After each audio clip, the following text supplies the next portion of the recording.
bringing news that matters to you. You're watching the Bahamas Tonight Northern Edition. Welcome back. Grand Bahama could see lower electricity rates in the future as the Grand Bahama Power Company continues to explore ways for alternative energy. Tonight, Sabrina Brown tells us about the company's latest efforts to achieve this goal and make Grand Bahama more competitive in the global market. The high cost of electricity on Grand Bahama has been a contentious issue for years now, affecting not only residential customers, but domestic and foreign investments as well. Officials of Emira say this is due to the reliance on and the high cost of traditional fossil fuel oils. Emira and the Grand Bahama Power Company are working to change that by finding future energy supply options that will stabilize energy cost. A biofuel demonstration project was unveiled at the Garden of the Groves on Tuesday afternoon.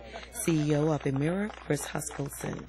Our goal is to provide sustainable investments that creates improvement, both in the form of reliability and also in efficiency. Our primary challenge today is that we're focused only on fossil fuels, and we have to find ways to reduce that dependence. So what you see behind you is some of that potential and some of that opportunity. And it's the opportunity to potentially to supply this island and others.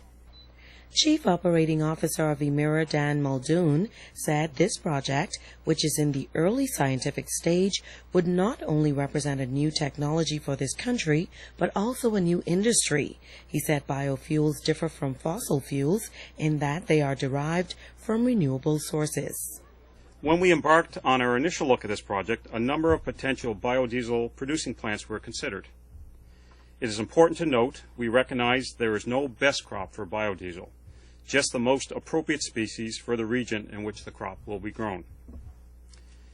In terms of this project, we are looking at the feasibility of cultivating a specific type of plant, the Jatropha curcus, the seeds of which can be crushed to produce a vegetable oil that in turn can be used to make biodiesel fuel that we can burn in our facilities here to produce electricity. Muldoon explained how the project is progressing. In the first phase of the project, we initially brought in 11 different varieties of this plant in order to better identify which particular types would flourish best here in the Bahamas.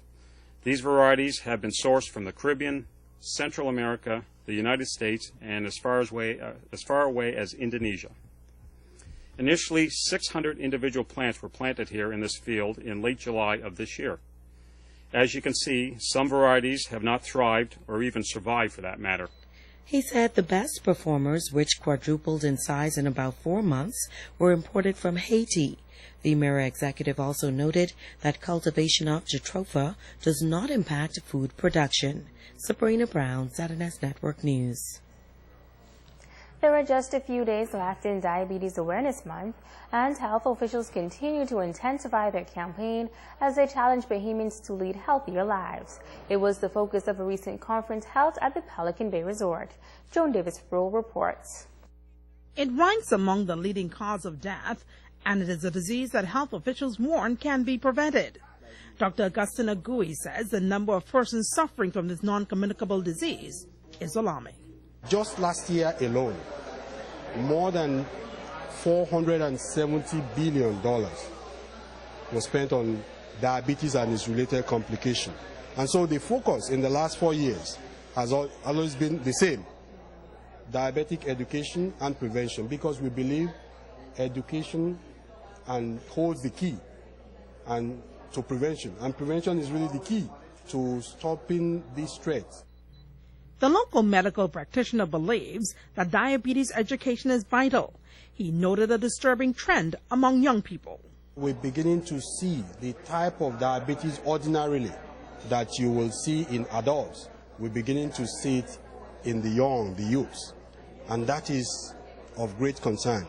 See, in the past, when you talk about diabetes, you normally will talk about type 1 in children, and this type 1 is the one we also call insulin-dependent diabetes, which really is a genetic problem with some environmental trigger, which really has nothing to do with lifestyle changes.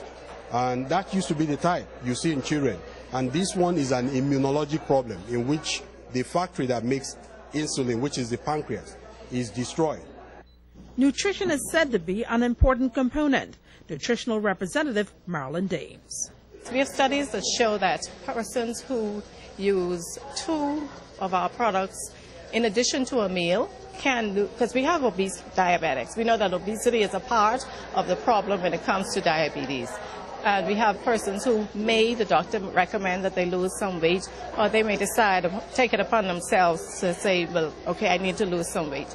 Our Glucerna product is specially formulated to help persons with that need. They can use 2 of our products per day along with the meal, and our studies have shown that they can lose weight while doing it in a healthy way. Joan Davis Roll, ZNS Network News.